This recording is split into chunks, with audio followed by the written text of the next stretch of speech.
Wait, have lost access to 12? How did it lose access to that? How is that possible? What is going on here? How dare you lose access? That doesn't even make any kind of sense. What do we lose access to? To my Periscope account? I don't understand how that's possible because I literally just reconnected the GadgetCast account. Now it's saying it lost access to mine, which is malarkey. There we go. And now you can authorize. And now, okay, you should be good to go. All right, let's see what's going on. All right, everybody. Hey, everybody. Hey, everybody. Yeah, we'll grow on a little bit more. Why not? Yeah, exactly. That's a great question. How many will stay for that? Let me get on Twitter tweets. I need to get some water, though. I am thirsty. That's why I bring like a huge mason jar of water. I love mason jars of water. Right? It just makes it taste better, especially if you have like iced tea and stuff. And a mason jar always tastes better. Why is that? I don't know. It's just cool. It's like, yeah, got a big jug of whatever, and it's like, all right. Let me go grab something. You can talk. Just relax. There's no bias. It's been a week. It's been a long week, man. This WWDC stuff, I feel like I'm still recovering on Sunday. I'm so tired. I'm not trying vodka instead of water right before a gadget cast. I don't think that'd go well.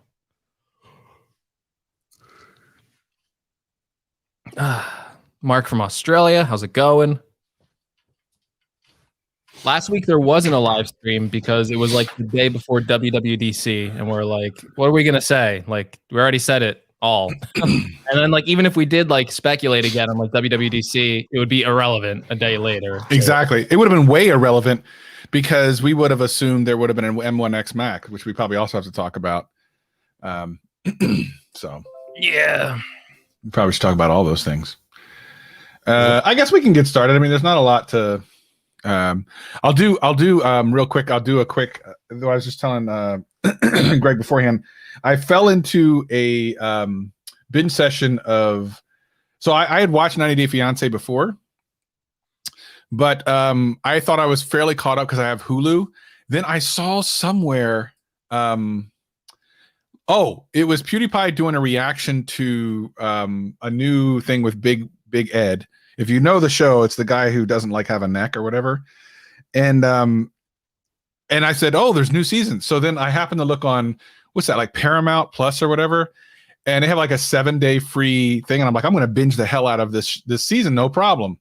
This weekend. Come to find out there's like 27 other versions of that show. Like there's so many spinoffs. There's spinoffs of spinoffs. So I've watched like that entire season that I got the thing for free. Now I'm into another thing. There's a whole other 1 or 2 things that I need to watch. So I might not make it through the 7 days. I don't know. Oh, look at this dude here. E3. I didn't really get to see much, Andrew. We can do that too, though. I saw it all. I only saw bits and pieces of the Xbox thing today. I did not get to see the Starfield thing. I'm excited because I love Xbox, and I know today was a pretty well. It depends on what live stream you're watching. Some people were like, "That's great, Xbox did awesome," and then I was watching this other live stream. They're like, "Oh, next, skip," and I'm like, "What?" Because I was at church, Andrew. I'm not being a heathen like you are. Actually, I was back home by then. But it was weird because depending on what live stream you're watching, like I said, the commentator was either like super excited or not. You know what I mean? Yeah. So I don't know.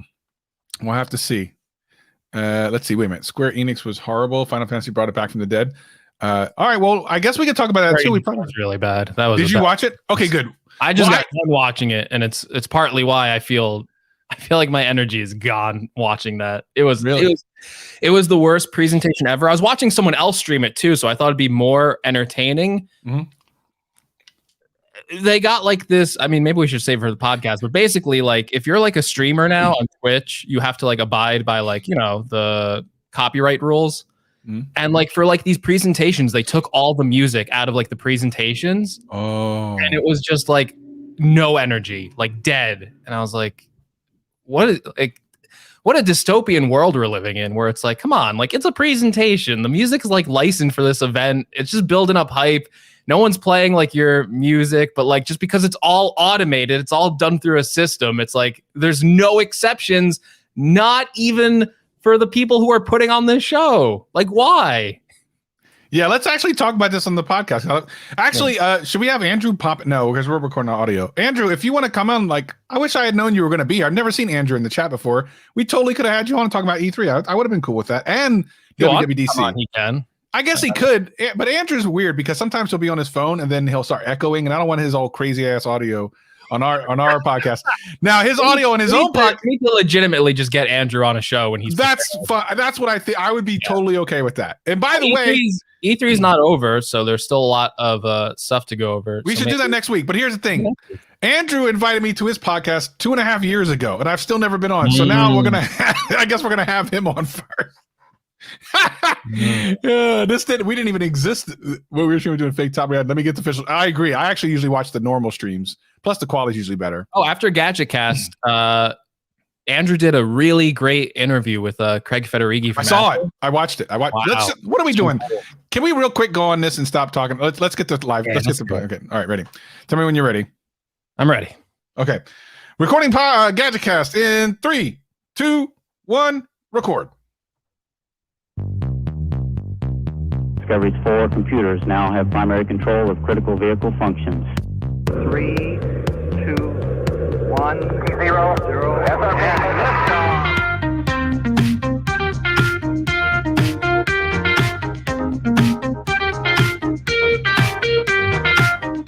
Hello, world. Welcome to the GadgetCast. WWDC is over. E3 has just begun. My name is Gregory McFadden, joined always with my co-host, Travis MCP. Space travel. Hey, everybody. Welcome back to the podcast. I know we were gone for a week, but we back, baby. We got lots to talk about. I thought we were going to talk just about a little WWDC, but as we do on YouTube, where we record the audio podcast, people in chat had us talking about E3, so let's talk about E3 too, because I love some video games. I do.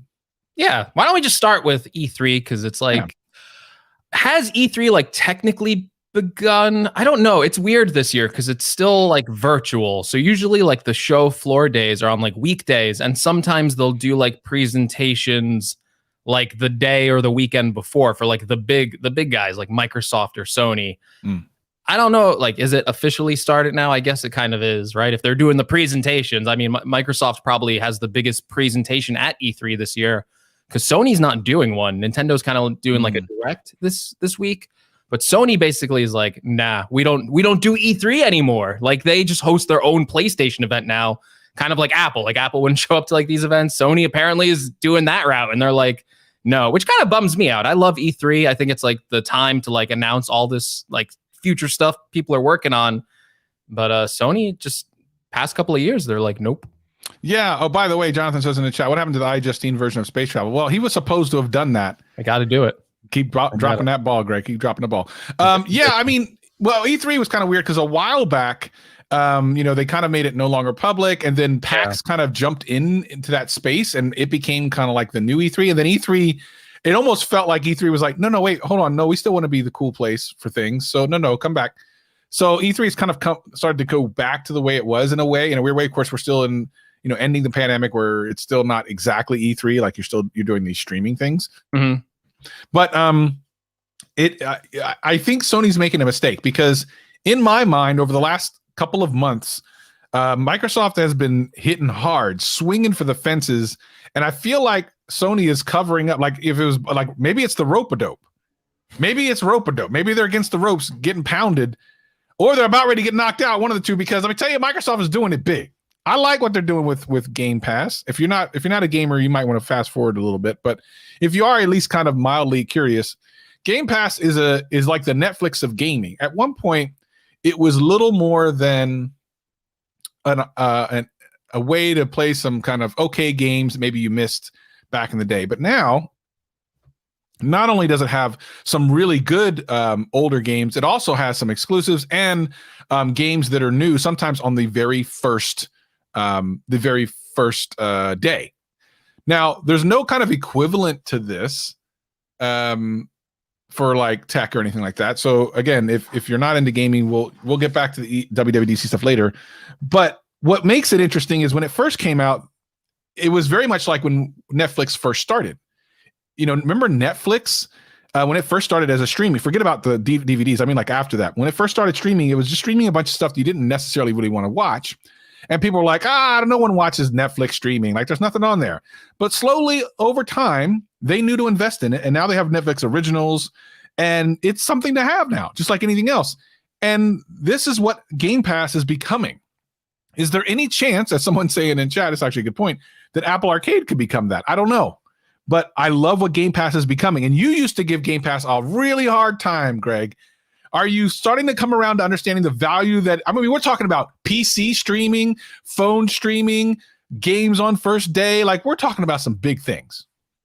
Yeah, I do give Game Pass a hard time. And I think my criticism of Game Pass really in the early days was more valid than maybe after today. The games on Game Pass were like older games. And it's like Microsoft with the Xbox One, like the last couple years of that system's life, they were not putting out exclusive games. And, at the end of the day, no matter what kind of great value you have, you still have to invest in original content. Netflix would not be where it is today if they did not have all these awesome Netflix exclusive shows that you can only get on their platform. If it was just a back catalog of like old popular shows like The Office, that doesn't last forever because, as you saw with The Office, it's not on Netflix anymore. And that was one of the early day successes of like Netflix was older shows. Now it's a lot more just about original content, and that's kind of keeping people in their subscriptions. With Game Pass, it was those older games. And it still is in a way, but the big thing out of this E3, and I could see Microsoft's vision here, is all of their new games are going to be day one Game Pass exclusives. Now, they kind of don't have that yet. And this is still a criticism I have of Microsoft right now. And I get like this was like a hard year for developers, so maybe like a lot of things are slipping in terms of like when they wanted to get some of these games out. But the exclusive games that Microsoft does have coming, and they did announce a lot of them today. That Bethesda acquisition that they got, I think, is really going to make this a very compelling platform. Without that acquisition, I still think they would be in a lot of trouble. This was a smart acquisition. But even like the big exclusive game, I think, is Halo Infinite. That was supposed to be out already. That was supposed to be like kind of like a launch system with this Series X, and that was kind of supposed to tie people over. You're still not getting that till the end of this year. So when we're looking at like these Game Pass library of games, there's so many exclusive and exciting games. I think Halo is going to be the one that kicks it all off first. But we're looking at 2022 for a lot of these games. Some of these games at the end of the year of 2022. So, and game development, Travis, if you follow it, like games get delayed all the time. And I don't know what the release schedule for these games look like, but if it's going to be like a constant uptick of exclusive after Halo launches, I think Microsoft's in a really good spot. Because basically in this console war cycle, if you want to call it that, good luck finding a Series X or a PlayStation 5. Like the exclusives kind of don't matter right now because people are just kind of buying whatever they can get at this point. But I will say they announced like new games. They just announced the new Yakuza game, Like a Dragon. I really wanted to check that out for a while. I was planning to buy it on PlayStation. That just got announced for Game Pass. So you know what? Game Pass is actually going to be useful for me now. I'm just going to go play that on Xbox. Why not? I have Game Pass, so I'll load that up there. So I think it's a smart strategy long term. And I will say this before I end. Like Netflix, though, I do worry about long-term Game Pass of pricing. Because right now, it's like, hey, $15 a month, plus you get the online. Great deal. I'm starting to look at my Netflix subscription being like $20 a month for 4K streaming, and I'm going... Ooh, I don't know how many more of these I can take. Yeah, very true. A couple things. Number one, all the Yakuzas are on Game Pass, which is nice. Yeah. I was playing one of them the other day. It's pretty fun. And I love what they're doing. I think you're right. Like when it first came out, it was, again, more of an oddity. I liked it just because it was kind of less, it wasn't that expensive, and it was, tied in with the gaming, the online gaming, which I was going to do anyway. But Microsoft's vision here is really, really strong. And I think, looking into the future, first of all, there will be a shortage of these next gen consoles for a long time, which means it's going to be hard for there to ever to be a point where there's so many consoles of the PlayStation 5 and Xbox Series games consoles that you're going to see only on next gen. Like, it's taking too long to get these pieces of hardware out, that a developer could go, it's going to be safe for us to make a game that's next gen only. So you're seeing this generation roll out slower than any previous generation, and they're laying strongly on back content, which is not a terrible thing, because there's a lot of really great games that have come out since these systems have launched that we would have missed out on if they were only on previous gen. So from my viewpoint, I think we're not going to see these only next gen games for a while. I think maybe the exception is Flight Simulator only next gen only, and then streaming. I think I saw one game the very last game that I think they showed the one more thing. Did you see that? They did one more thing. Yeah, they did a one more thing. They did a one more thing. I noticed at the bottom it didn't say anything about Xbox One. It said Series X and PC, which might be one of the first ones coming from them that's only next gen, I think. Yes. So that's the one thing. You're right. Like, next gen only games are slow to come out. A, because they're hard to get systems out in the first place. There's not enough out there. B, there's so many other users of the other generations that you can't ignore them. Unless Microsoft or Sony is straight up going to go, you know what, we're going to pay for this to get people to really want next gen so much that we're going to buffer the cost of the loss of going previous gen, which they're not going to do. But by the way, they don't even need to do that. It's not like these units are sitting on a Target shelf somewhere. They can't keep them in stock. So there's still no point to even doing exclusive next gen. This might be the slowest generation ever of getting this generation of games out. Yes. Yeah, it really is slow.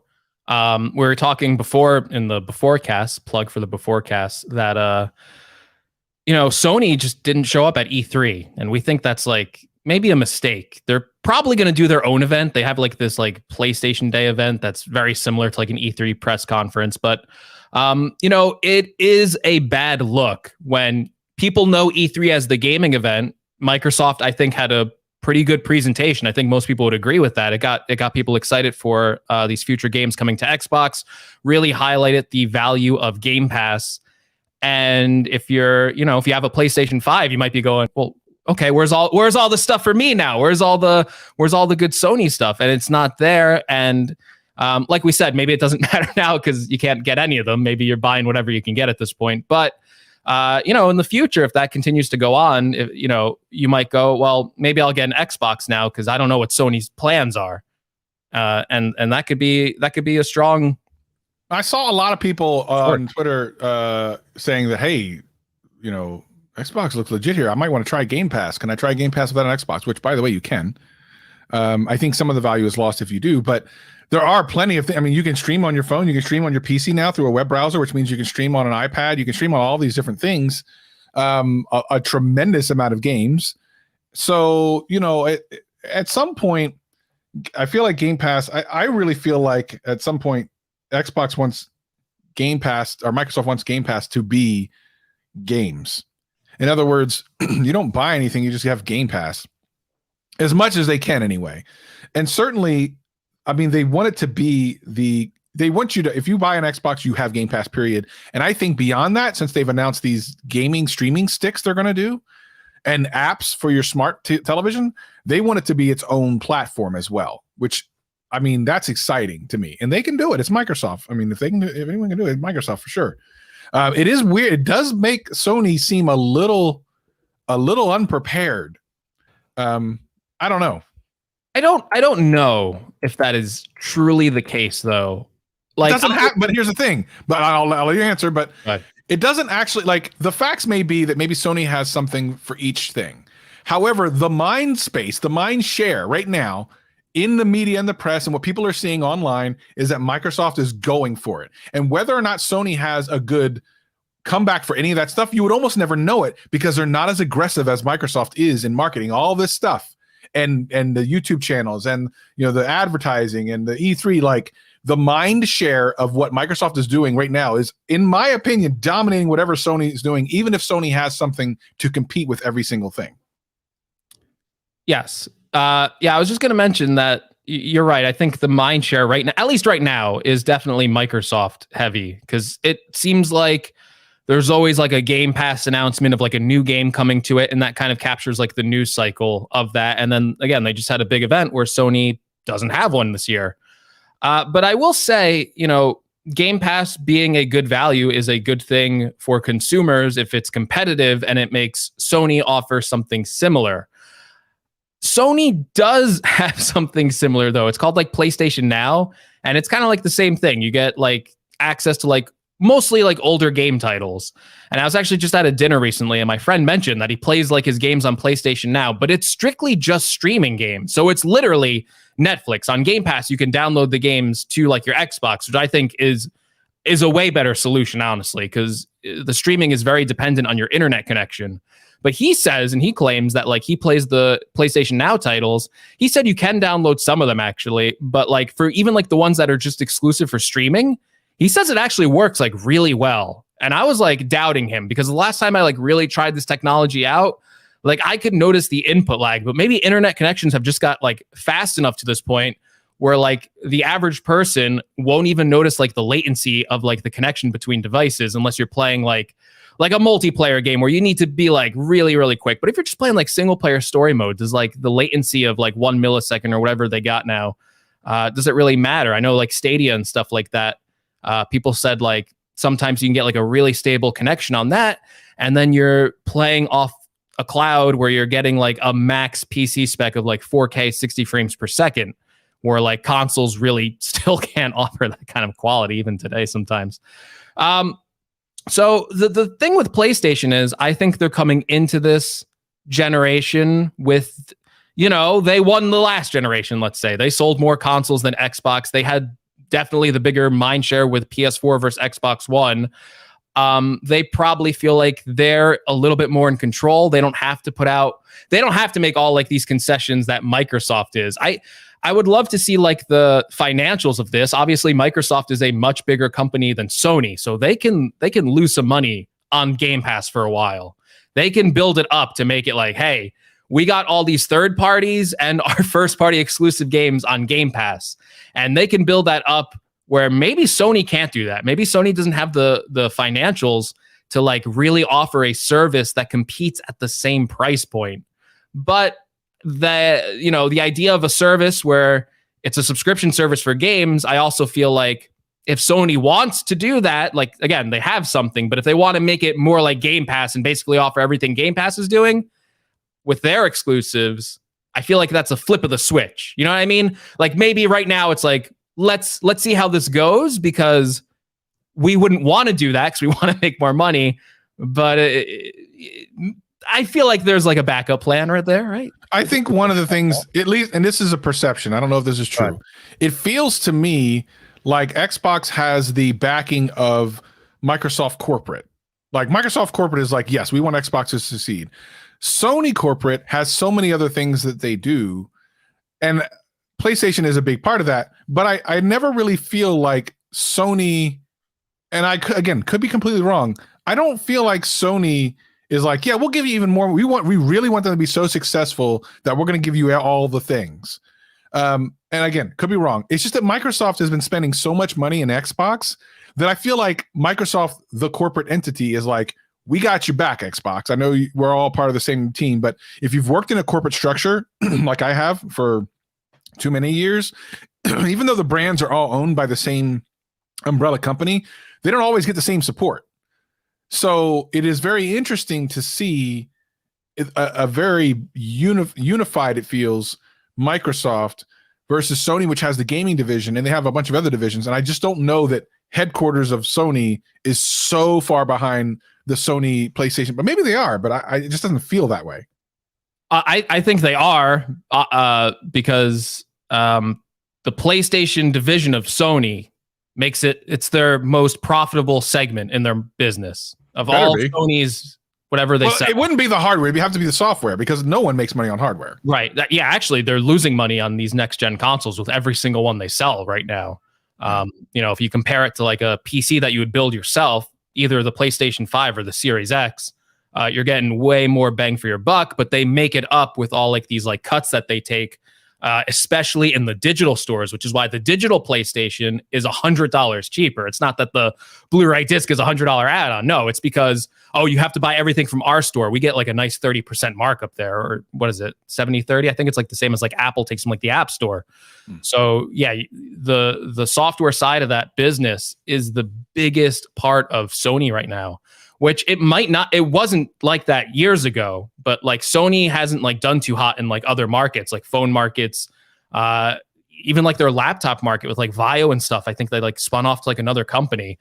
So PlayStation is part of like the moneymaker for Sony. So I think they do have like a lot of this corporate backing. Again, I just think they're entering from a much stronger position. It's not like PS5 sales are suffering in any way. They're in a really, both of these companies, I guess, are in good spots just because there's a shortage. It's hyping up demand for both of these systems. But when the dust clears and we're out of like these like shortages and stuff, maybe Sony might have to play ball a little bit better here. And again, I don't know the statistics on Game Pass. I wish I was a little bit more prepared for this. I just don't know like how many people are using this service right now. How popular is it compared to like people just buying games separately? And that is still a big problem for Microsoft to overcome too. Like they show like, yes, I will subscribe to Game Pass because what I saw is like, I have an Xbox Series X. Every exclusive they announce for it, the games that I want to play on that system, they're going to be there day one. It doesn't make sense for me not to have this. But there's a lot of people who buy a console and, hey, they want Battlefield, they want Call of Duty. And I think when they showed off the new Battlefield today, which looked really cool, I do not think that was a Game Pass game. Like, I think that's like a $60 game you got to buy yourself.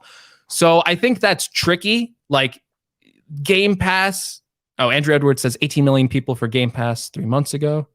That's a lot. But like, if you compare like live subscriptions, like it's a lot more for that. But it's tricky. Like if you don't have like Call of Duty, Battlefield, Madden, some of like these like games that like people will just buy like those two games every year and just buy like the same games over and over. Well, wait a minute. Hold on. Microsoft did get MLB The Show, which was the biggest pimp move in the history of gaming. Well, I just thought that was straight up only a Sony. I thought that was a Sony. It is a Sony studio game. It's such a pimp move that they bypassed Sony's own developer, went straight to the MLB and said, look, let me tell you something. Let me holler in your ear. And gave it to the Game Pass people for free, while Sony people had to pay up to $70 for that thing. That was the biggest pimp move I've seen in gaming, perhaps history. I love that. That was good. Yeah, and people were wondering for a while, like that Bethesda acquisition. People were wondering, like, are they going to release these games on PlayStation 2? Because Bethesda was a third-party studio. They had all these games in development for PlayStation as well. And from this conference, it's like exclusive to Xbox. So it's kind of funny that like, I feel like Sony, it's like, we're going to give you one of our exclusives. And Microsoft is like, nope. No. Well, so Sony does have a deal with, I forget, there was a couple of games coming out of Bethesda that there were contracts before Microsoft bought it. So they'll get it for like a couple of months or whatever, a week or something. And then after those contracts are done, back to Microsoft, because Microsoft's all about, listen, they caught a drubbing last season or last generation about this. Yeah. So it is what it is. From what I saw from this conference, it looks like they took that criticism of like no exclusives to heart, because they showed off a lot of exclusives today, to their credit. I do still say though, it's like, well, I'm still waiting to like play a lot of like these games that you can only play on Xbox. I know a lot of third-party games are there, but it's like, Sony just released Ratchet and Clank like the other day. It's like, okay, I got a game I could play only on the PlayStation 5.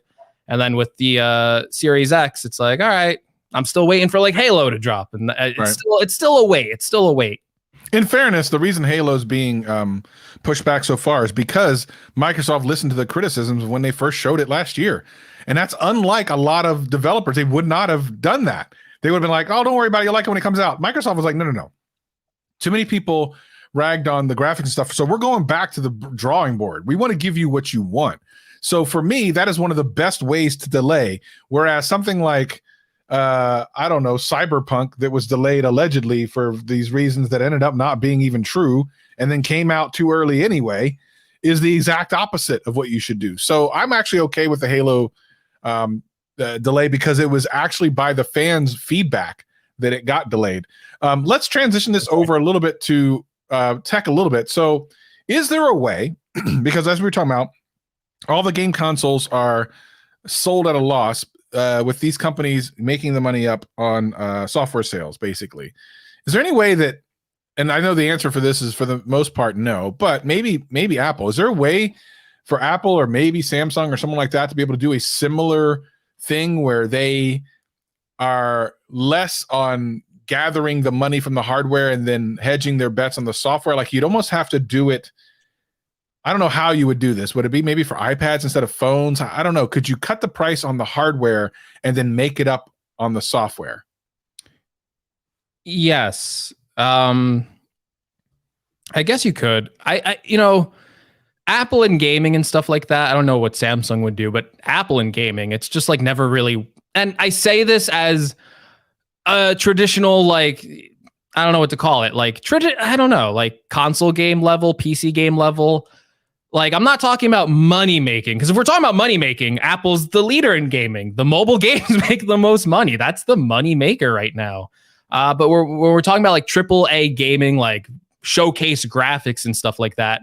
Apple's just never been great in that department with Mac and stuff like that. Like Apple Arcade, there's some like cool titles out there. I don't know what the subscription numbers are. That would actually be interesting to see that as well and compare them against Game Pass. Maybe that's a bigger deal than I'm thinking. But I feel like Apple and gaming they've never really done a great job. However, as we start to move all these games over for streaming services and cloud services, I wonder what would happen. I wonder if Apple would finally step in. If all, and this could be bad for Microsoft, actually, now that I think about it. What if Microsoft's like vision for like Game Pass subscription turns out to be like totally true? And in like 10 years, like, it's like, when's the last time you like buy like a DVD or a Blu-ray disc? It's like, it's rare nowadays. It's like, I'm just going to stream everything. What if that happens to gaming and everything's just on a streaming platform? That's when Apple loves to step in, right? When like, oh, Spotify has a streaming service. We'll make a music streaming service. All these companies have TV services. Hey, we'll make one too. That could be a huge danger to Xbox if Apple decides to step in. Everything's done on a cloud. They can offer the same service as Microsoft is doing, and they can invest money into other exclusives and buy out other studios and invest in own Apple original gaming. And then depending on where the App Store is, if they still kind of got this lock-in, maybe it's like, hey, yeah, Microsoft has a gaming subscription service, but here's the Apple subscription service, and it like streams better on iPhones and iPads and everything else you have. Yeah, I think the writing is on the wall for gaming console hardware. Like I have an Xbox Series X, I love it and everything, because everything doing everything in the cloud allows you to separate yourself from the hardware and always have an upgraded experience if you have the internet capacity. I think the only thing that's really slowing that down is data caps and internet capacity for a large group of people. Having said that, enough people have access to things like Stadia and stuff that I believe that, and I've said this for a while, I believe it's the future, because if you think about it, from the manufacturers of the PlayStation and the Xbox, again, we've already stated they lose money on the hardware. There's no benefit for them to do the R&D and spend all the money on the hardware when they're going to lose the money there. They're only making it on the software anyway. It's better for them to have servers that they spend money on. They spin up these servers on demand. They have, when people want to play something, they play it. They're paying. They constantly have that monthly revenue coming in all the time. They didn't lose any of the R&D on the hardware because that's just servers that they get from AMD and whoever, and it's done. It's a wrap. Like there's no reason not to go to that way at some point. There's a lot of people that think different ways about how far away we are from that.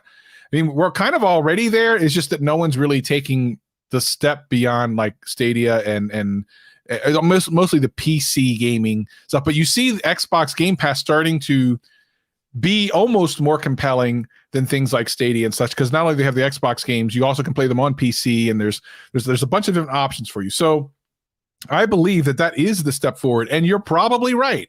Once it becomes something that is really relevant and something that people are really taking advantage of, Apple does tend to look at something and go, is there money to be made there? Yes. Can we do it better? Probably. Let's do it. Yeah. And that's totally possible. It's not something I'd really considered. I think at this point, in the mobile space, you look at Apple from gaming and from a casual standpoint, the casual user's like, yeah, I like Apple games, whatever. But I mean, most gamers are going, that's a joke. It's a joke now. But it was a joke when they came in late to the music streaming game. It was a joke when they came late to all the smartwatch game. It was a joke when they came late to the headphone game. It was all a joke. It was all funny. Ha ha ha! I'll never be able to do it. Yet they sell so many freaking earbuds. It's it's ridiculous. I mean, just dumb stuff that they sell. And you got to be honest, like whether you like Apple or not, baby. I don't care if you like them. It's kind of irrelevant if you like them or not. The reality is this: they sell a lot of stuff. Yes. So much. Hey, those AirPods get more software updates than some Android phones. That's actually sad to say, but it's kind of true. Yeah. I don't know what Apple's. I mean, I guess they have their eye on the ball. They literally have Apple Arcade. It must be something they want to keep doing. I don't think they'd make the service unless they wanted to have it be something that makes them a lot of money one day. So I'm sure their eye is on that. And once we get past this, you need to buy a physical hardware box. I think Apple just steps in and goes, all right, we're in. We're fully committed to AAA gaming experiences is what I'll call it. Because again, they already make the most money in mobile gaming. They'll probably try and gobble up the rest of AAA gaming. And I'll be sad when that kind of happens, though, because I do like hardware of like buying like new consoles and stuff. Having like the server thing, I don't know. I guess in the moment it'll probably be fine. Like once the connections and everything like are like really rock solid and like there's no hiccups, I'm sure I'll get over it. But like, it's like I've been buying game consoles for so long. It's kind of sad in a way. It's like, and I do feel like in a way like this might be the last console generation. If not this one, probably the next one, I feel like. Well, I mean, look, we're like 5 to 7 years between console generations. Yeah. I feel like 7 years from now, there's no point. We should really, be there by then. 7 years from now, I'm sure someone will come out with a console in 7 years. I can't picture both Sony and Microsoft be like, no. But I don't know if it'll succeed. Like, there's definitely going to have to be one console generation where someone releases something and it just like ends the company. but it's slowing down the progression of the games, because again, while you are getting these kind of backwards compatible games and stuff, they could already be on to the next generation if everything was in the cloud. It's true. If it was your entire user base could be on next gen today. You just buy the game and you're next gen. You didn't have to upgrade your hardware. You didn't have to go sell your Xbox 360 to make the money to pay the $500 or $600 for the next gen. You don't have to do any of that. You're on the next gen today when the new game comes out. Done. Can you imagine though? Once we get to like these servers, like, like they're gonna have to like upgrade these servers all the time with like the latest hardware. What if you get stuck on the old server and the graphics aren't best? You're gonna get like YouTube videos like, all right, this server on this subscription service, it gave me 4K at 5 frames per second, and the Apple server, it was throttling. It's like, oh no, we're gonna have whole new scandals. It's gonna be crazy. We're just going to be in AR at that point. I don't think it's going to matter. All right, we should probably move on. We spent a lot of time on E3.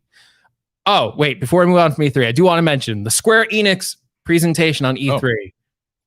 Oh, whoa. I finally see what all these Twitch streamers are talking about. It's getting bad over on Twitch. Anywhere you do a live stream, these takedowns and stuff like that have affected the presentations themselves. I think these are like streamer safe versions of them, but like they completely strip out all the music because everything's automated to the point of where like I think Blizzard did an event and they hired someone to like play music at it, and their own event that they paid money for someone to like play something, they got to take down just because everything's automated, right? Like you hear like horror stories of like people are singing a song on Twitch and it gets taken down. Like they're not even playing like the right music and it still gets like a copyright strike because everything is so automated. So now on like these like stream safe streams, they have to take out all the music. And I have never seen such a boring presentation before when it's all just like character dialogue and like fight sounds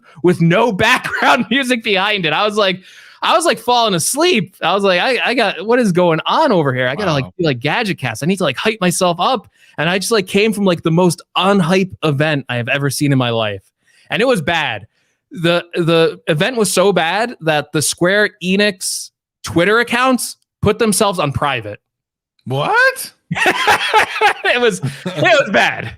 Very bad. Very bad. That's terrible, man. We're in the shenanigans at this point, man. It's crazy.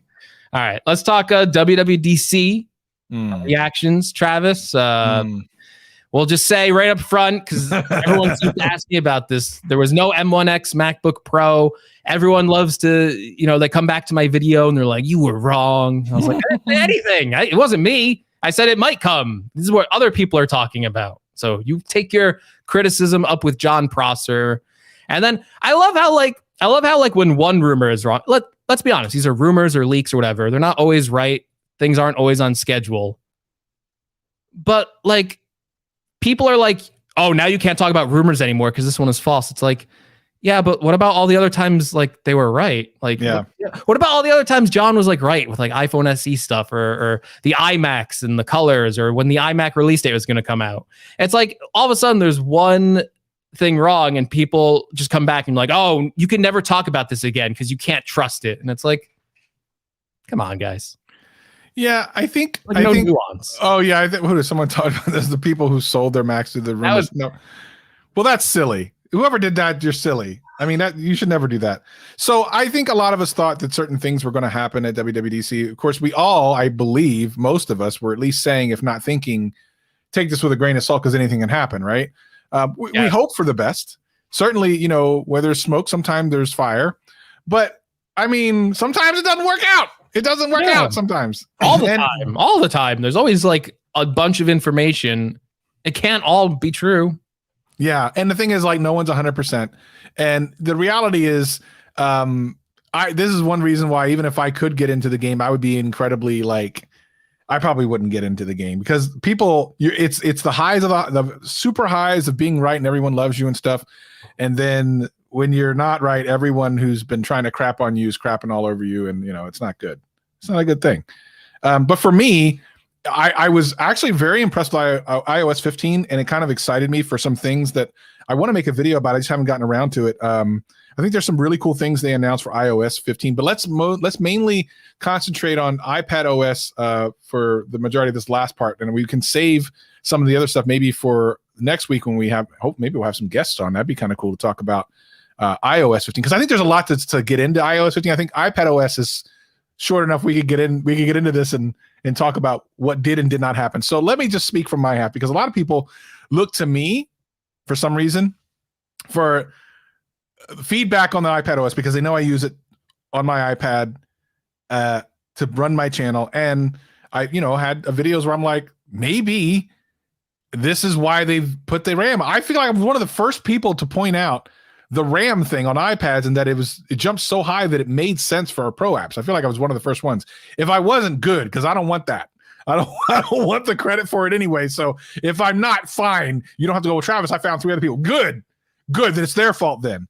Regardless, it really seemed like we were going to, and it doesn't, by the way, it doesn't mean we still won't, but it really seemed like it would have been a slam dunk for some really cool things that could have come out of iPadOS. And of all the OSs that they showed, iPadOS actually was probably the least impressive, which is why I want to talk about it here, because macOS and iOS, we could talk about next week and it can fill up the entire show. But iPadOS was a tweak. It felt more like iOS 14.6 to iOS 14.7. It felt like, and iOS was iOS 14 to 15. Like there was some cool stuff. The new macOS, some cool stuff. Felt like this felt like a tweak. What did you, I mean, I am disappointed. I am not excited for it. It doesn't mean there's nothing good there. There are some good things coming. I know the little notes is cool, whatever. That's great. That's fine. I love that. That's the coolest feature. That note. That could have been an app, but that could have been an app. That could have been an app. But I'm just saying, like, almost nothing they showed was so as interesting as iOS or macOS. I was very underwhelmed by macOS. Or sorry, I iPadOS. think I'm with you in a way, but I do have some thoughts about this. And Andrew, I was going to get to that, but let me talk about like what they did update. I will say the multitasking stuff, I've learned it on iPad right now, but I think like for like a lot of users, like I don't think like my mom ever does multitasking on iPad because it's like, how do you have to like know a trick to like slide something over to the side. Like it's not intuitive. Right. This new system of menus, I think, is a better way to do it because users are going to see those 3 dots. And even though like it's not really changing the multitasking in like a major way, there's enough improvements there to where I'm happy with that. I'm happy that they looked at it and are like, all right, let's surface this a little bit easier for our customers. And some of the other stuff they've shown with multitasking, like having like that window pop up and stuff like that, I'm happy with that. I would have preferred bigger improvements to multitasking, though. Again, that notes feature where it pops up like a notes window, it's a floating window. And I kind of wonder, like, I would love to do that with any app. I would love to have like my music in a floating window or Twitter like in that floating window. I don't know. Like, I feel like that should be like a cool feature. Like maybe that's coming because like the user interface of a floating window is now there with notes. And you can resize it and everything. So maybe that didn't make the cut, but I wouldn't be surprised if we saw like, hey, you can bring any app into like this little floating window, and it doesn't have to be notes. The widgets and stuff like that are cool. It's a better use of the iPad's home screen, but it doesn't majorly change the way I use like an iPad. I think it's a better use of the home screen, the app library and stuff like that. It's iOS 14 stuff. I feel like this should have been here last year. It's kind of weird that like iOS 14 got the widgets and the app library, and it took a whole year for that to make its way over to iPadOS. The big disappointment was Pro apps, because I agree with you. 8 gigabytes of RAM is a lot. 16 gigabytes of RAM. What are we doing here? M1 chip. These are the same specs as the M1 Max now. Now, I wasn't expecting macOS on an iPad. I saw a lot of people commenting, why didn't they put macOS on the iPad? I don't want that. I do not want that. No. I don't think anyone really wants that if they really think about it for a second. It is not the right solution for the iPad. I want the iPad to get better. I don't think this is like if this was how the iPad was forever, I'd be very disappointed. Like, I think they still need to make a lot of improvements to this system of how they're doing multitasking and stuff like that, and just quicker use cases and stuff like that to make this a more intuitive product for getting, for lack of a better term, professional work done. I lost my train of thought because I was just thinking about all the improvements. But no, the Pro apps and stuff like that, that's what I really wanted to see. And Andrew brings up a great point, and that's something I've been thinking of too. This is a developer beta to show all the features. iPadOS is not a consumer product yet. It is not out in the hands. You can't install this unless you have access to a developer beta or whatever the betas are coming out. This will be released in the fall. That could Final Cut and Logic and all these apps that we want on the iPad as iPad versions, not macOS versions, apps made for iPad, those could still come out. This is not the consumer-facing these are the, software features of the product, but Final Cut is an app. It's not a software feature. You know what I mean? Like, they could come out with Final Cut in September when they do like the next presentation and go, and here's something we didn't mention about iPadOS. We now have all of our Pro apps from the Mac over on Final Cut, because they've done things like that in the past. I wonder if they're saving that. I mean, it's possible. It's possible. But I don't know why. I mean, it's possible. I don't know. Anything is possible. Like I said, that's why I said it's not over with. It's not over. It's not dead. It's like it'll never. That's not over. There's still the question of why is there so much RAM in these iPad Pros. That question still remains. It's possible they never use it, or they just try to use it to elongate the life of it. I don't buy that, but whatever. Andrew also said that all the things that are in iOS are in iPadOS. Yeah, but a lot of the stuff that comes in iOS makes more sense for a phone than a tablet. Like the maps stuff that's in there, the live translation would be stuff when you're away. the keys and the state IDs, like all this. I'm not putting that on my iPad. So I feel like I was more impressed by iOS 15 than iPadOS, but it's not over. That is very true. It's not over. Anything could happen. We could still see it happen. I don't think we should get anyone's hope up for it, though.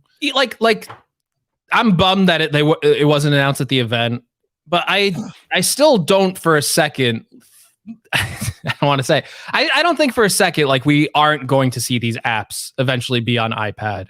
Like, you know what I mean? Like I really feel like Apple will eventually want to have Final Cut on the iPad. There's I don't know. I'm unsure anymore because I believe that Apple showed their hand at WWDC. I said this in my video.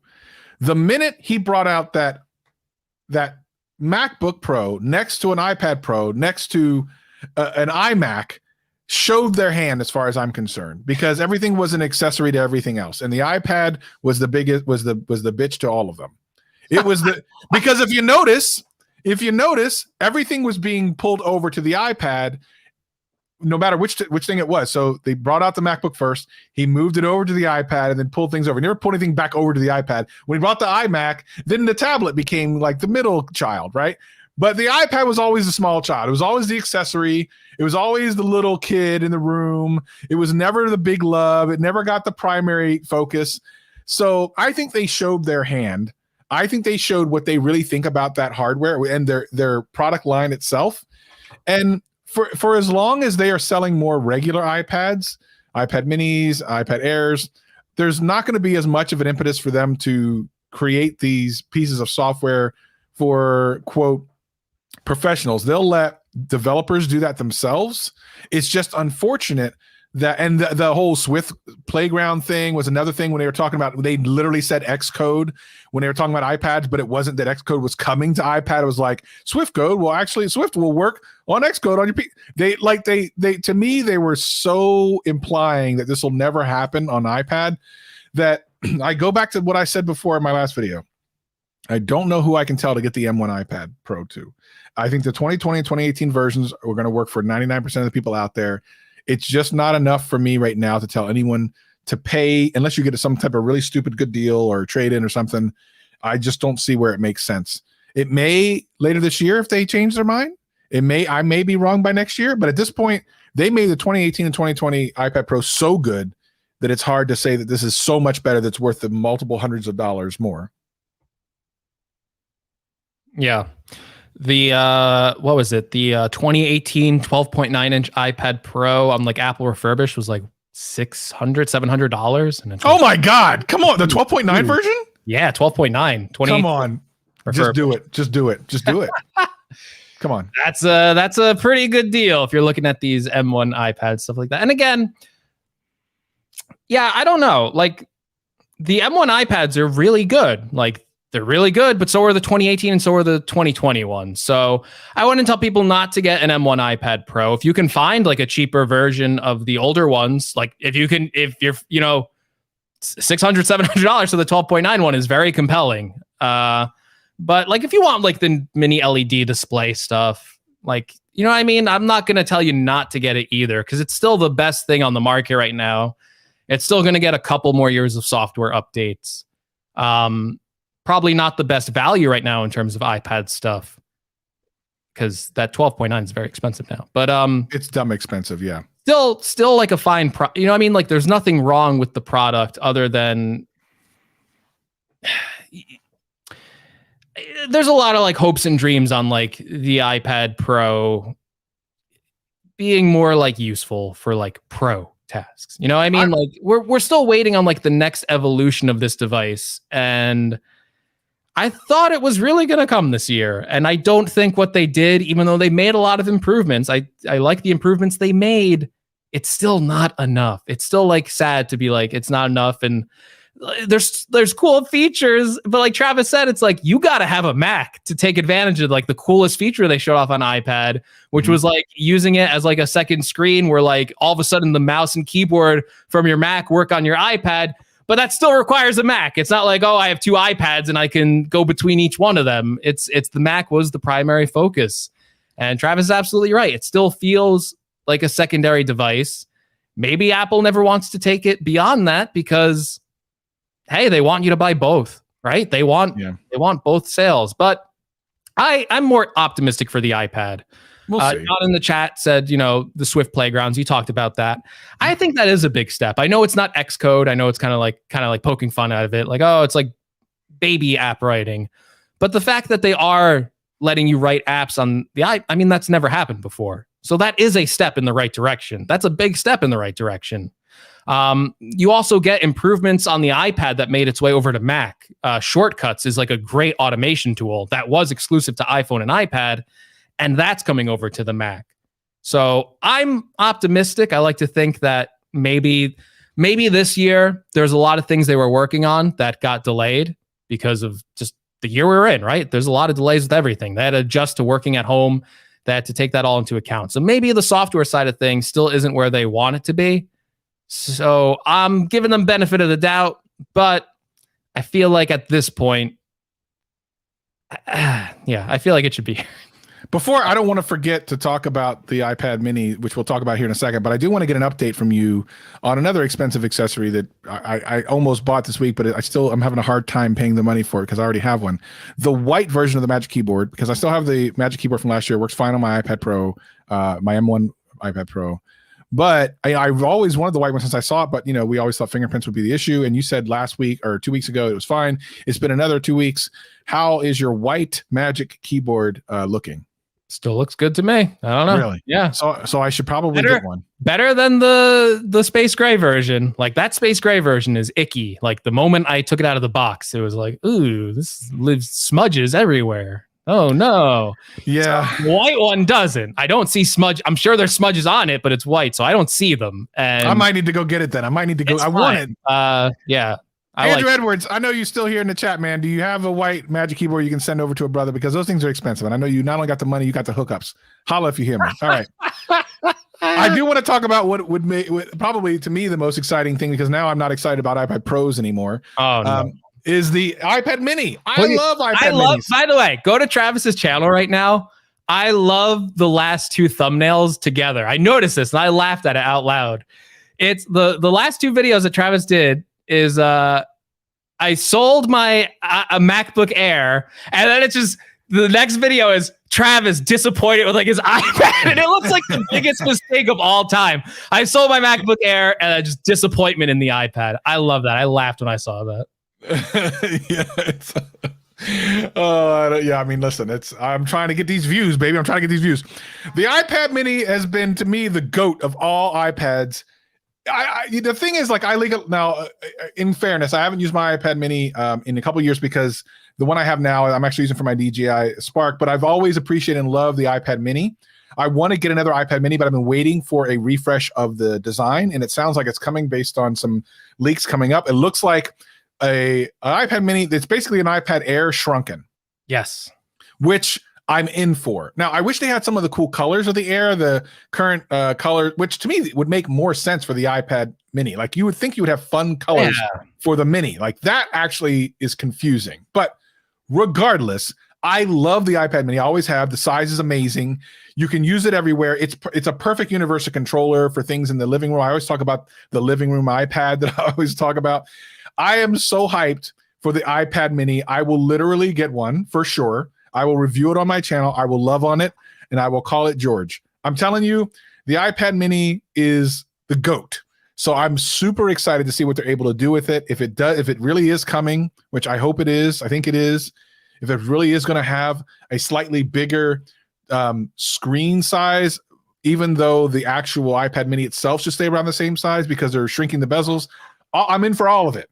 I'm in for all of it, Greg. This is the actual iPad I'll be excited about, much more so than even my iPad Pro, because it's functionally amazing and it's just an incredible form factor. Yes. I really want this. If they release another iPad mini that looks the same as like the last one, it'll be like, ugh, why? If they do the Pro design on the mini, oh man, it's going to be such a great little tablet. And the screen size is going to be bigger too and be like the same form factor. I want that so bad. And Yeah, I'm with you. Like, I think I just get it and like just put it on like the coffee table and just like it's always there. Like, I just like sit down, pick it up. I don't have to worry about like finding my iPad. Awesome. So cool. I love it. I want it. I even almost recently got the current gen iPad mini only because it was always a little bit too expensive for me. But I wanted to get it because the A12 in it is awesome. But the fact that they might be revising the look of it and get an A14, and the USB-C, come on. It's a it's first day purchase for me. I just hope they don't go super crazy with the price. The one thing about the iPad minis is you would hope that they would be a little bit less expensive, and they never have been because they've been fully fledged iPads, just smaller. They've always used like some of the better processors, so it's not like they did the base iPad. But I want it. Apple, make it so, please. I think it's a $500 iPad. That's still expensive for me. I would like to see it less. No, that's expensive. The current one's $400 and it's kind of expensive. You're like, oh, yeah, like but I'm still gonna buy it. Yeah. But I'm looking at the pricing because when they changed the iPad Air design, it went up $100. That used to be $500, so it went up to $599. So I'm guessing $499. Andrew says he thinks it'll stay $399. I don't know. iPhone 12 mini is $699. iPhone 12 is $799. I think it's Yeah. I think it goes up or something. $499 and $699.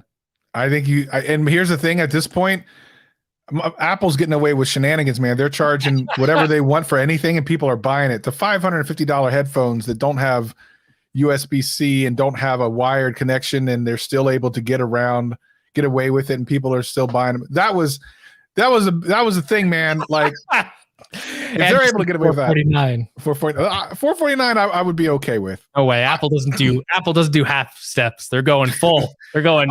It would not surprise me. It wouldn't surprise me. Touch ID. It won't have Face ID. Touch ID and the power button like the Air. It'll be the Air, but smaller. It'll be $499. Because I imagine like they devise like these like product lineups like a couple of years in advance, and they did like the 12 mini and the 12.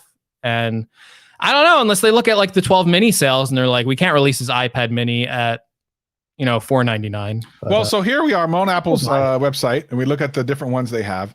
The iPad mini currently is $399. The iPad, the base level iPad's $329. So really they should have it the other way. It should be $329 and $399. iPad Air is $599, and then Pro is $799, which means they're missing a $699 and a $499 price kind of area.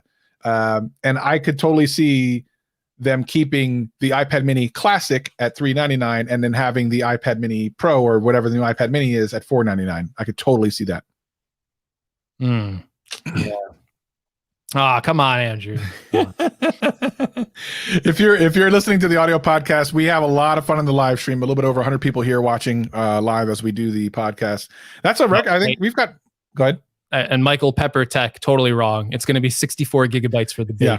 It's going to be 64. It's an iPad Air. They can't let it outshine the Air. The Air is 64. So, for base, 256. That'll be your option. 64, 256. They'll get me spending like $700 on an iPad mini. I'm getting the 256. So they will, man. It's a pain, man. It's a pain. I'll be spending like iPad Pro money on the iPad mini. I listen, it's happening. Like I said, I'm more excited about the iPad mini than the iPad Pro probably ever again, unless they do some different things with the iPad Pro, software wise. I do want to say thank everyone for continuing to come and show out. We were off for 2 weeks, and to still have over 100 people watching the live stream is really great. We had a streak going. I was afraid it would be broken this week, but hey, another live stream with over 100 people. That's awesome. If you're listening to the audio podcast, why aren't you leaving us more reviews on Apple? Because we need that Apple bump. What's going on here? I do want to say before you do this, because I was doing research for a video that should be out tomorrow about the iPad. Do you know how expensive the first iPad Pro was? The 12.9 inch. No, because I wasn't really interested in them back then. No. What do you think the price was of the first iPad Pro? 12.9. And that was the first 12.9 iPad, right? Yeah, 2015. I mean, I want to say like $12.99, but it was probably like $9.99. $7.99. Oh my God. Oh crap. It was 32 gigabytes, but that was 2015. So that was kind of like the 64 gigabytes of the day. Yeah. You can get a 128 gigabyte model for $949. So still less than what they're charging now. Isn't that crazy? Why did I think? Why would I think? think Apple would go backwards in pricing? What was my thought? Isn't that crazy? Like how much the 12.9 has like steadily, like year over year, just like gone up to the point of where like it's $1,099. It's more expensive than the MacBook Air. Like, and it's crazy. It is crazy how expensive the like when the 12.9 inch first launched, people were like, "That's too expensive for an iPad." And look at where we are. It's $1,000 was too much for a phone too. So I mean, obviously we're way past that. You're right about that. Unbelievable, dude. It is not good. I don't know what to say, man. Like we continue to go, even though a pandemic, no one will have money. They'll have to bring prices down. Nah. Well, I think iPad sales during the pandemic were up like 79%, like overall, like year over year, like Insane. Ridiculous stuff. Mac sales too. Crazy. Oh, I didn't say it on the podcast. I do want to say it because Andrew was with us through like this whole show. Go check out Andrew's video on his channel, Andrew Edwards. I'll leave it in the show notes too. He had an interview with Craig Federighi. I don't know how he nailed it, but Andrew gets everything. He nails everything. It was a great interview. It was like one of my favorite ones. There was like a bunch of them. Go watch all of them. They're really good. But Andrew's is like one of my favorites. It was really well done. Yeah, it's really good. I saw that pop up and I'm like, what is Andrew up to? And I watched it and he did a really great job. So make sure you go check that out, Andrew. If you're in the live stream right now, you can click on his name and go to his YouTube channel. Really cool interview with a high level guy, and it looked really fun. So congratulations to Andrew to that. So, and I see Sonny Dixon is in the chat, who always supports us. He's been in a lot of news videos lately on different channels, stuff talking about how he had originally leaked the iPad and iPad mini. What were they? The casing, not the casings, but the whatever those things are, the mocks. And he had offered us them too. I just want to know, Sonny, when you see the iPad mini in real life, take a picture of it and send it to me in my DMs because I love it. I want it so bad. I want it so bad, Sonny. I do. Before we go, last thing, and the show's over official. So we're like an hour. Nicholas has asked this question. I saw it a couple of times. So let's address. This is like a TMZ. This is a gotcha question. This is drama alert. I think we're going to be on Keemstar tonight. He says, I know that your and John Prosper's relationship probably hasn't gone that well since he started his own podcast, Genius Bar, with Sam Cole. But the main question is, have you actually spoke to him? You know, I don't know, Travis, are we on speaking terms with John Prosper at this point? I mean, last night. So, yeah. I texted him last night. Yeah, I don't know. Oh, no. Traitor. Yeah, no, we were surprised by it, but I mean, no, I love John. Yeah. Nicholas, I don't like to like reveal the secrets of the show, but for the record, that was a bit, I wasn't actually mad that they launched their own podcast. It was just fun. I was just making a joke. And then someone's asking about Forza Horizon 5. I mean, I'm not much of a driving guy. It looked incredible. They do have some cool new things they're doing with it. That looks bad. Sorry. It looks really cool. I'm not a big racing. The only real racing game that I'm like, guy. And like the open world part of it, I was like, nope, not interested. Don't care. Sounds interesting. Anyway, I like racing wise. The game that I really want to get on Game Pass or which will come through because of EA is Need for Speed Fast. I forget what it's called. It's from years ago. They did a remake of it last year, and I loved that game where you could be cops, robbers, and it was so much fun. So I'll get that. So it's good. I mean I think it looks cool. I don't know. Yeah, like what was that? Need for Speed Hot Pursuit. iPod Touch for Sonny Dixon. Settle down over there. Settle down. We're gonna do a little bit. We're gonna do a little bit of aftercast, but we're gonna go ahead and get out of here for the audio podcast listeners. If you've been listening to us for a while and you haven't left us a podcast review on Apple Podcasts, we really appreciate it, and we greatly appreciate you coming through. If you want to have fun like we do on YouTube, all you got to do is go to youtube.com/gadgetcast.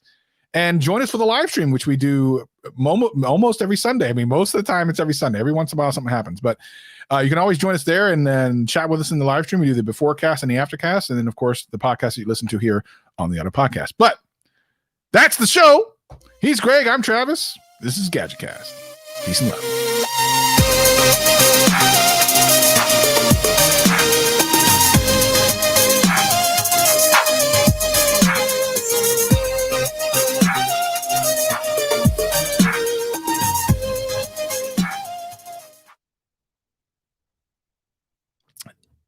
Aftercast, baby. All right. Yeah. So I guess you're wrong. Everyone's like talking about like Forza.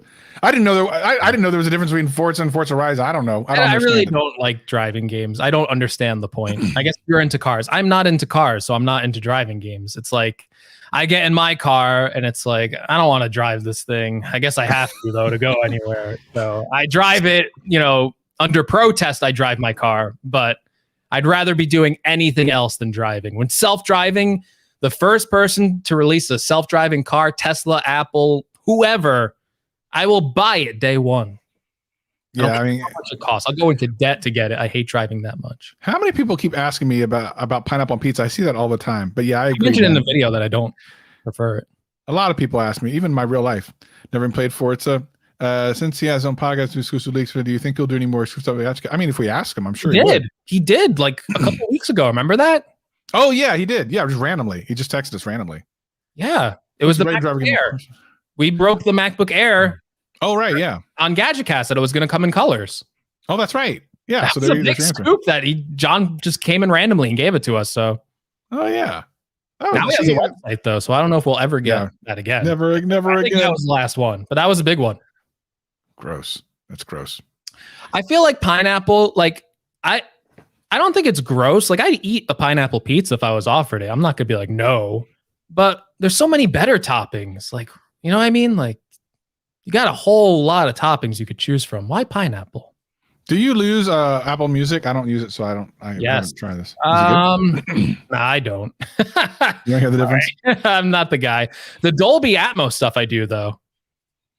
So yeah, I imagine so. A different thing. That's really cool. The lossless stuff I don't, but I do have it on just in case. I'm just like, might as well get the highest quality. I really don't hear a difference. I really want to play Xbox tonight, but because I haven't played in a couple of days. But I'm also, again, like I said at the beginning, kind of hooked on this 90 Day Fiance binge. So I'm going to have to continue to watch that throughout the rest of the night, I think. When we finally do memberships for Gadgetcast, we should like put like a gaming show behind it. And then, that's actually a good idea. Yes, money, and then you can watch me and Travis play. I don't know. I would do that. Why not? Now, Andrew, now that we're not recording the show and not trying to get like super good audio, if you want to drop in, I could drop you a link. You want me to drop you a link if you want to pop in real quick? I don't mind. Because he'll probably be on his phone. He'll be out in his backyard. Well, he was probably not in his backyard because it was raining here a little while ago. So he's probably not in his backyard. He might be though. The interviews that they did for all those like Craig Federighi interviews, like they were just using iPhones. Really? Was, and it's like it looked good. Heck, it looks so good. No, a lot of that stuff looks really good, man. I mean, I saw some stuff on YouTube the other day. It was all on iPhone. I'm like, it's just what they do is just. The phone is amazing, like the video quality. Oh, Jason from Painfully Honest Tech, like his like last few videos, like I recorded them with my iMac camera, and I was like, "Whoa, wait, what?" Yeah, well, here's the thing. Are you still on your iMac camera right now? Yeah, I am. It looks really good. I'm pissed about this. I almost want to buy one just so I don't have to have my crazy setup for. I haven't put the camera setup back up. I'm like, I don't think I need to. You really don't. I forget that I literally forget that you're on that. It looks good. It's crazy. Yeah. It's crazy. About 10 times. I would never do that. Why would you listen to us 10 times? That sounds painful. Thank you. But now I'm concerned. We're like, our listens were like high. And I'm like, maybe it's just Jeffrey like playing. Yeah, that's what it is. Our listens last week were high, but you don't know why I think? Because I think people went back after WWDC and go, oh, this must be the WWDC episode. They probably clicked it a second time. Oh, they like listen like halfway through before they're like, oh no. Oh, this is the wrong one. I wanted to try this. I do actually want to try something like this. I don't have iOS 15 on any of my phones. I could put it on that iPhone 10 that I repaired, but did you, Greg? You have it on something, right? I haven't done the FaceTime stuff yet, honestly. Well, so not everything is even available yet. So some people were saying that, some of the things aren't even available. Yeah, like the universal control thing isn't available on Mac, and it's like, that's what I wanted to try out. Yeah, so that'll be interesting. I gave Andrew the link, so he should be here momentarily. About Xbox and how. So good. They're okay. James, listen, bro, just because it's Apple doesn't mean you have to buy it. I'm gonna tell you right now, I've listened to them compared to some of the other headphones you can get out there for less. It's just not worth the money to me. It's just not. There's Andrew. He probably got 12 pairs. How goes, bro? I don't have a fancy background like you guys. Well, why would you? Why wouldn't I though? Your fancy background is your house, man. Stop flexing. What's up? How it goes? How it goes? Hey. All right, Andrew. Let's get into these gaming things. You got some gaming stuff. Look, looks really good. What filter do you use, Garg? What No filter you using? filters. This is pure me, 100%. Unfortunately for you. Yeah. So, Andrew, Yeah. overall, how many more days do we have of E3? Just out of curiosity, did it just start? Kind of just started, It right? started yesterday, and goes through. Let's see, Monday. I think Wednesday will be the last day. But usually the last day is just like nothing. Yeah, nothing. Is there? By the way, I know you have one, but I want this so bad. I'm buying it. I'm buying it for this. I'm buying it. The fridge. Buying it. Yes, buying it. It's happening. Buying it. So I actually realized so they showed the fridge, and I was like, Yeah. oh, I already have that. And I went and got mine, and I realized there's a few differences. Number one, the fridge that they showed is bigger, so you can stick basically two like Coke cans on top of each other inside theirs, the new one. Whereas in mine, it's like 1.5. And then mine does not glow green inside. Ooh. And the power button on mine is just like a graphic. It's not an actual light. So the new one that's coming is actually a little bit better. How much do you think it's going to be? And it's going to be limited quantity, isn't it? It's going to be hard to get them, isn't it? That's a good question. If I had to guess at the price, man, I would say $200. At least, right? Actually, I don't know how much mini fridges cost. So whatever mini fridges cost, there has to be a premium on top of that, right? It can't cost the same as a regular one, right? But it also can't cost as much as a real Xbox, right? That'd be ridiculous. That would be crazy. So that'd be something Apple would do. That'd be something Apple would do, man. So wait, let's think about this for a second. First of all, I want to get one. I think I can buy two and then probably wait a week or two and then flip it on eBay for 3 times whatever it goes. I guarantee those things are going to sell. Edition. I don't know if it's a limited edition thing or not. Well, they really going to get into? Are they going to get into the refrigerator business, Andrew? Come on. That's true. Can you imagine? Come on. How limited though? Is it like a 1,000 piece, 5,000 piece, or is it like we're making 80,000 of these? Then yeah, no, come on. No, I just don't see them doing a lot of these. They know they can sell a certain amount. They know that for sure. They know there's going to be this interest at the beginning. They know there's going to be a slightly bigger interest because it's Xbox related. But beyond that, they don't want to have storage of these things. They don't want to put that on their books. So I suspect it will be limited-ish. It'll probably be more than a limited edition of anything, but it probably won't be much more. I mean, I don't think Microsoft is thinking they're going to get into a new vertical here. But anyway, so I assume you're going to buy one because it's different. Yes. At first, I was like, hey, I already have this. I'm cool. And then I quickly realized, wait, mine, even though mine is more limited, I think they only made like 50. And mine is like the rock version. Functionally, it is whatever the opposite of superior is, aka worse. I'm getting really concerned here. I'm learning all about the world of mini fridges. I'm on Best Buy's website. I'm seeing mini fridges for $850. Wait a minute, but as many as that? Wait, let me show you. Let me see. What size are you thinking it is, Greg? Okay, hold up. So I have a mini fridge back there. That's pretty small. Yeah. So that is a mini fridge, then that's a small one. So the ones you're looking at, Greg, are probably the larger. Yeah, versions. they look like the nice one. Okay, so I hope I'm looking at like maybe 200, but 300 because it's Xbox. That actually looks bigger than I thought it was. To be honest, I thought it was going to be smaller than that. So it's hard to tell though because they didn't really put it next to anything. They just kind of showed it. That's the other thing. We actually, I guess the way we know is because of the cans. So if you take some soda cans, you can kind of rig it up. But I'm in. What do they say? This holiday season? Yes. That's the first time I've been so excited to buy a damn refrigerator. Doesn't make any sense, but whatever. Travis, you got to watch the Xbox announcement before you watch the 90 Day Fiance. You need to watch the Xbox conference. So I don't even know what Starfield is. I know a lot of people have been talking about it. I saw a clip. I only caught the tail end of the presentation, the Xbox and Bethesda. So I was considering maybe going back and watching more of it. But is there a specific portion of it that's like where you like really get kind of excited? Or well, I think to me the main theme of this, as cool as the games were, was that there was only, I think, less than 5 games out of maybe 4 dozen that were showed that didn't say at the end of the trailer available day one on Game Pass. That was really, to me, like they are hitting hard the message that if you pay us $10 a month, just play whatever the hell you want to play. that you see in this presentation today. Like Mhm. that was really like I think what most people were hyped about, because it wasn't like that last year or the year before. It was, you know, here's a bunch of games and a small percentage of these will be on Game Pass, and now it's the complete opposite. But it's only, what was it? It's less than an hour and a half long. Like, you should just watch it because I want to get your take on it. And I was disappointed, quite frankly, in this episode of Gadget Cast not giving me your full take. Well, I didn't know on it the was news. on. I didn't know what it was on until the last like 20 minutes. I was out doing some other stuff. I just got back from, I'm serious. I actually literally had just come back from church. I was doing some other things.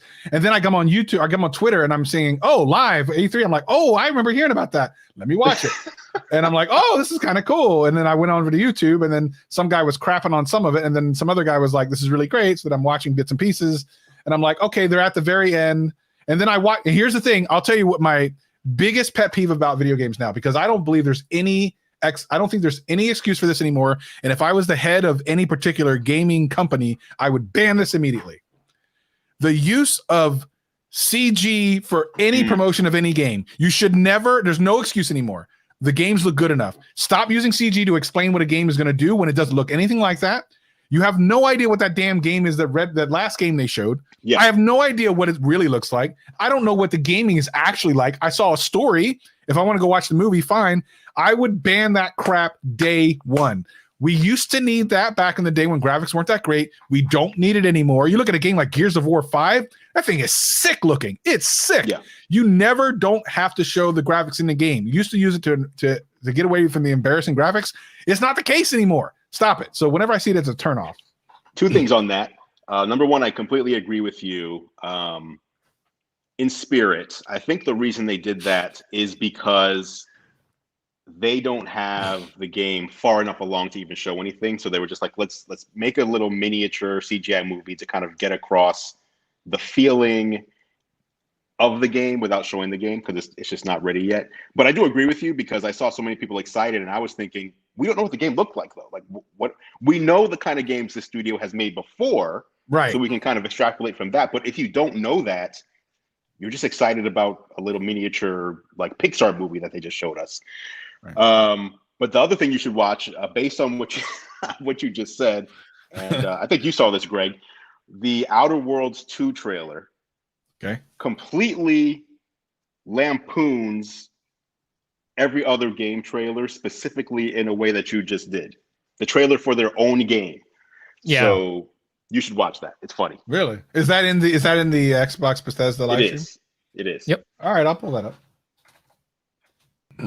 It is. It's funny how much they're leading into Xbox and Bethesda. Like Bethesda's like its own thing still. It's like it's both the showcases, when it's like you could have just called it the Xbox showcase, but I think it's a smart branding thing, because people know Bethesda. Like they know the game. I was confused about that. Like, is that why? Is it because they don't want to?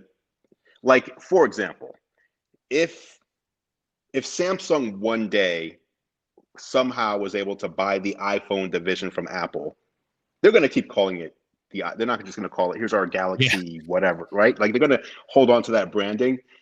As much as I love games, I don't necessarily feel like I am in the head of the average gamer out there. Is the name Bethesda important enough, similar to the way like the name iPhone is to the consumer electronics world? Yeah, that's a good question, because to me it doesn't hold that type of love. Not that their games aren't good, but to me personally it doesn't. So that's a really good question. It does for me, because I like play like every like Bethesda game, and it's like such a huge thing in like the gaming community that I'm in, that like I think that's exactly why they did it. Like they're like, Bethesda is known to make like, I mean, you look at like Skyrim, like that game, Fallout, like those games are so well loved. Like when people know it's like a Bethesda game, they're in. The fact that they have Xbox, Bethesda, plus a lot of these Bethesda games are exclusive to the Xbox platform now. It's just a huge like win any way you look at it. It's like a monumental win for Xbox. I agree. Greg, how are you feeling, by the way, about it seemed like you were enjoying the show in general, but not as impressed with Game Pass. Is that an accurate assessment? No, I'm very impressed with Game Pass. After today, I am very impressed with it because I saw like every single title, just as you said, day one Game Pass, day one Game Pass, day one Game Pass, and waiting for like these first party exclusive announcements. I just haven't seen that yet. You know, like the promise was always there of like, oh, it's going to be all Game Pass heavy, but it's like, well, is it going to be? And now after today, it's like, oh, it is, and they're going to bring even more third parties on board than I thought they would. The problem for me still is just like, I am waiting to play a lot of these newer games. Like I am waiting for like Halo Infinite. I'm waiting for whatever Bethesda has. And it's still like a long wait. So I can't get too excited. You know, Halo coming in at the end of the year, the fact that they said that, I'm good with that. Another year to work with it. It looks, the gameplay they showed off today looks really good. The multiplayer stuff being free, I think, is very interesting. But after that, it's like, oh, there's a lot of games there that were 2022, and it's like, all right, it's still a wait. It's still a wait. But yeah, there were 18. There were 18 exclusives. Yes, this year. So between now and December. That's right. That's big. So that's, I mean, I know Halo's the big one. Obviously, Halo's one of the biggest franchises in gaming. And I know you guys said Forza isn't really your thing. But Forza's one that's coming this year that's going to be an exclusive that is one of their major franchises. Yeah, that's a huge... Yeah, I'm not into Forza, but I'm not going to deny people love Forza. It's a huge like exclusive. And yeah, definitely. What confuses me is Flight Simulator. Like, I've never been into Flight Simulator, but there seems to be so much hype for that. There is. So I even played a little bit on my PC, but in order to get it to work, I don't have a super gaming PC, and it was like dragging my PC down. So I was like, I'm going to wait for it to come out on Xbox Series X. I'm really excited for it, even though I only caught the tail end of the thing. It's just amazing what you can do in that game. It's maybe a little bit too realistic in cases, so I'm really curious how they're going to dumb it down for the Xbox controller. Like, I have no idea how they're going to do that. You're almost going to have to go into arcade mode to make that happen, because there's so many buttons and stuff that you need to use if you do it on PC that I'm like, this doesn't fit on a game controller. So I'm excited for that, because I need it slightly dumbed down to be able to play it in a way that I'm not crashing before I take off. But it's really interesting. Like, it's so compelling to fly anywhere you want.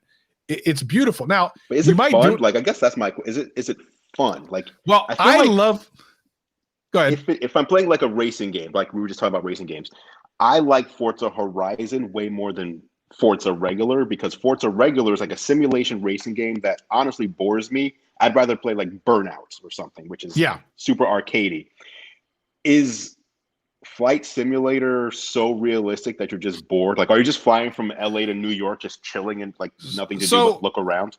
So kind of, but it's more of a relaxing thing. I think it's not for everybody, for sure. It's not like playing X-Wing. I mean, it's nothing like that. It legitimately, now I used to fly RC airplanes all the time, so I'm into that sort of thing. And flight sims I always wanted to get into, but you know, when they were really popular back in the day, I didn't have a PC for them and stuff like that.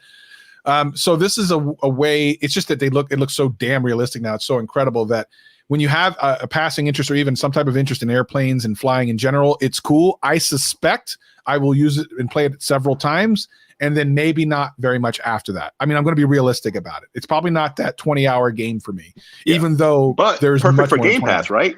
Like, 100%. Perfect for game. Like, I don't have to buy it. I can just check it out. Or like you were saying with Yakuza Like a Dragon, Greg, like that's a game I wouldn't have purchased either, but on Game Pass I will check it out. And it's interesting how Game Pass has changed how I look at gaming over the past year. Like, even something like the newest Resident Evil, I played the demo and it wasn't enough to get me to feel like this is worth spending $60 or $70. So I'm like, I'm just going to wait for it to come to Game Pass. Hopefully it does one day. Whereas in the past, I probably honestly would have just bought it just to be able to. I totally agree. I'm like, I don't know. Like, if I'm only going to play for a few hours, it needs to be on Game Pass. Totally agree. Like, there's a couple of games from EA, like I was saying, the Need for Speed, Hot Pursuit, I really loved back in the day. They did a remake of it like last year on Xbox, and I almost bought it, but I'm like, it's gonna be on Game Pass. I'm just gonna wait. And I feel that way about so many games now. I'm just gonna wait. And it's just a nice option to have. I just wish they would tell us the countdown of how long it's going to be on Game Pass. Because one time I started a game, went back to play it, and that sucker was gone. And I'm like, what? Happened to me too. And I was like, oh, yes. Yeah. Yes. I was so bummed. It's like, I'm not going to buy this though. I like how Netflix does it. They usually will tell you when you log in, this show is about to go off a thing. You better, do that for me on Xbox. No, I agree. I agree 100% on that. Yeah. So much. Andrew, what was your game of the show for Xbox? Like what are you looking forward to the most? Man, I want to say Halo, but I really feel like I really love Bethesda's first person single player RPGs. So for me, I love Fallout so much, and Fallout 76 was a big disappointment. So Starfield, knowing who's behind it, kind of going back to the other game we talked about, which is Redfall, where it's like, if you know who's behind the game, then you have a reason to get more excited about it. So seeing Starfield and knowing that this is basically that same type of adventure, but like a whole new, open book for them. They're not stuck to one, the storylines of the past and trying to move something forward. That's probably the one for me, but it's so far away. That's like a year and a half from now. So I would also say, in the same vein, Outer Worlds 2. I really like the first Outer Worlds. I played that on Game Pass, and I'm still kind of going through it. It feels like Fallout for outer space, but not taken to the next level that I expect Starfield to be. And then I'd say Back 4 Blood for multiplayer. Even though that's not an exclusive, that's coming all over the place. I don't know if you guys played Left 4 Dead back in the day, but a game that is kind of like loosely like Overwatch or Fortnite, but more adult and like horror themed, for me that just sounds super fun. Yeah. No, that sounds cool. No, and Sonny said, what about your first game ever? I couldn't even remember what that would be. I don't know what that would be. Mine was playing Smurfs on an Atari at someone else's house. I mean, I played on Atari, but I don't think that was my first game, and it certainly wasn't Smurfs. I was like 3. Smurfs. Greg still hasn't played his first game ever. I got this Outer Worlds trailer up, but it doesn't look like there's any gameplay in it. But I watched the first 30 seconds of it, and it seems pretty funny. So I'm going to watch the rest of it here in a minute.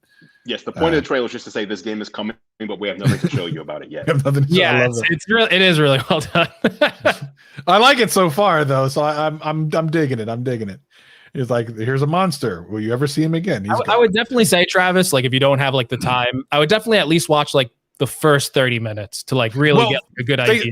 They separated it all out. So if you go on the Xbox channel, now they have every single announced trailer. Oh, that's true. You can just watch each trailer individually. That's actually what I'm doing. That was the great part about this press conference, is it really was just game after game after game after game with like very little fluff, like a little bit towards the end, but very little. It was pretty good. Yeah. This video apparently is getting 9,600 views. And again, I'll say this about the Xbox conference. It made me like glad that I bought a Series X. Like I saw all the announcements coming and I'm like, I am glad I got this system. Because for a while I was like, well, it's just like right now. And it kind of feels like this whole generation kind of launched kind of like, kind of like on pause almost. But like right now, it's like, I feel like everything, it's like PS5 and Xbox. It's like, did I really need to buy this Series X? And then walking away from this presentation, I'm like, okay, I'm glad I have this thing now. I'm looking forward to like these games coming out. So wait, for you, Greg, what are the games you were most excited about for Xbox? It's going to be a boring answer because it's literally the same as yours. I love Left 4 Dead, so Back 4 Blood. Like I'm looking forward to that. Again, it's not an exclusive and stuff like that. But yeah, I can't wait to play that multiplayer online. Like I feel like I'm going to have a lot of fun with that game.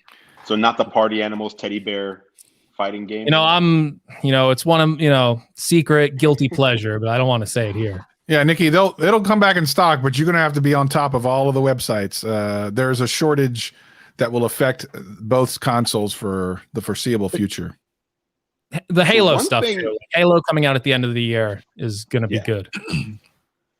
If you don't know, if you have an Xbox One, Microsoft is doing a thing where, to kind of avoid the whole chasing down retail units and the people who buy in bulk and try to resell. If you have an Xbox One, and Google this because I'm not sure exactly how it works, but they're doing a thing where Xbox One owners can buy a single Series X or S, and you have to buy it on your Xbox One, and then your Xbox One will no longer be able to buy them again in the future. So basically, you can buy on your console, and they'll know, okay, this is an Xbox user who hasn't bought one yet, and that could be a way to get one sooner than trying to go through Best I don't know Buy or why Amazon.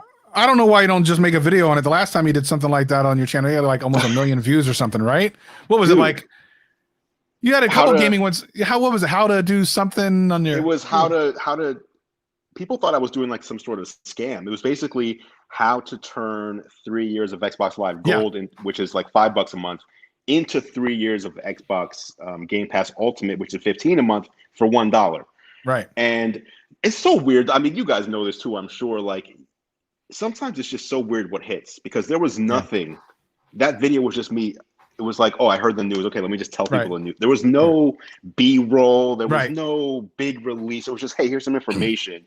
Yep. And it's one of the biggest videos I ever did on my channel. Like, you just never know what's gonna hit sometimes. Dude, gaming content itself is just ridiculous. Just ridiculous. It's so popular. There I was watching when I was blopping around to different channels, I was noticing that even some channels with like 8,000 subscribers, when they were, multi-streaming the E3 thing, they had like 5,000 people watching, or like, 4,000 people watching the live streams. It's crazy. The interest in gaming. Now, the problem is, if you're a YouTube channel doing gaming, there is no money to be made in AdSense. None. It is practically zero. I can tell you because I coach some of those channels. I coach a channel that gets like a couple million views a month, and I almost make more money than them from AdSense. Like, it is crazy low. Whoa. So you got to make all your money in other ways. I mean, I remember the very first time they hit 1 million views in a month, which, I still haven't done. I know Greg does it, but the very first time they hit 1 million views in a month, they made like $1,400 in AdSense. What? I was like, yeah. That's so anyway, crazy. It's trash money, because if you think about it, a lot of gamers are kids that can't afford to buy anything on ads. So as an advertiser, you got to do a lot of ads to get anyone to buy anything. So they're just like, it's just the CPMs are low. Is what it is. Don't start a gaming channel if you want to be rich. That's for sure. You would think now, like, I felt like that made sense like 10 years. I feel like now it's like, oh man, aren't like people like us, but I guess not. It's still just like mostly like kids. And it's all like free to play.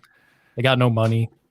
I don't know what to say. I mean, if you can have a popular channel and you can blow it up big if you know what you're doing. Andrew did his little side business, did his little is that gaming just channel. like a gaming video though, like a let's play kind of thing, or is it like even like if you do like a review of like PlayStation 5 hardware, is that like higher CPM because like people are looking to buy? That probably is. That probably is. But most gaming content, because I coach a couple of gaming channels, the CPMs and RPMs are stupid low. Like, I feel bad for them how low it is.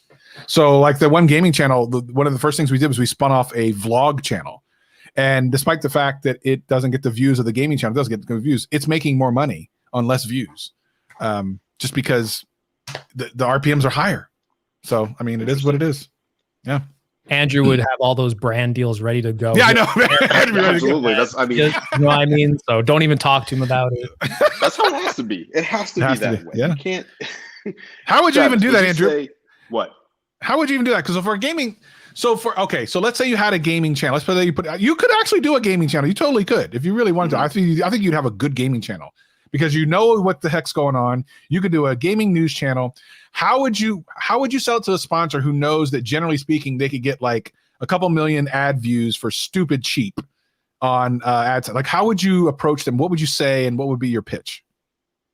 I think my strategy, obviously having never done it, I think my strategy would be, I don't know this for sure, but I do feel like the grade level, if you want to call it that, of what you say, like this, your speech basically, is taken into account in the algorithm. And so if I speak the same way that I speak in the videos I do today, so I'm addressing an older audience, I'm going to make the assumption that I will attract an older, or I'll be shown to an older audience, an older demographic, because I'm not doing like the zany, oh my god, like, look at, like, I'm not doing any of that crazy stuff, right? Okay. I'm gonna talk the way we're talking now, and knowing, I mean, the gaming industry makes more money than the movie industry, so we know that there are people our age, or even, so let's say, people who are 24 and older. There's a significant audience out there, and so my goal would be to attract them, number one, and that's kind of my mindset going in. And I feel like a lot of people miss that. They kind of start doing content, and then they attract who they attract, and they just hope to attract more of everybody. I would want to attract the viewers that are old enough to matter in the key demographic for ads. And then once I do that, even if I would say, if I were to get 35% or 40% of my audience to be people who are over 24 years old, then it's easy to pitch advertisers. And I would probably aim for like accessory makers, because they make products, their products are high margin, and therefore they would have the budgets to sell stuff. Sonny Dixon. I've known Sonny Dixon. I feel like I've known him for like 18 years at this point. Sonny is older than I thought he was. Dang, he looks like a young kid there. Look at that. He just doesn't age. He's in the upside down, man. The upside down. You don't age down there. Or I've known him since he was 5 years old and didn't realize. One of the two. One of the two. They I actually was part of a beta that I was going to show you afterwards, but it looks like they pulled me out of the beta. I'll tell you offline because it's an NDA. But yeah, it's this has been fun. We should definitely do it again, and certainly maybe definitely for the rest of WWDC and stuff. So maybe if you want to hang out sometime, it'd be cool. We appreciate you coming through. It. Amazing. Great. Well, thank you, Drew. We appreciate you. This is better than the real show. Yeah, it really was. This was actually, we feel bad for the people listening to the audio podcast. Everyone in the aftercast, we'll see you next time. Andrew, I'll tell you this thing in a minute. But anyway, we'll see you guys next week. Peace and love.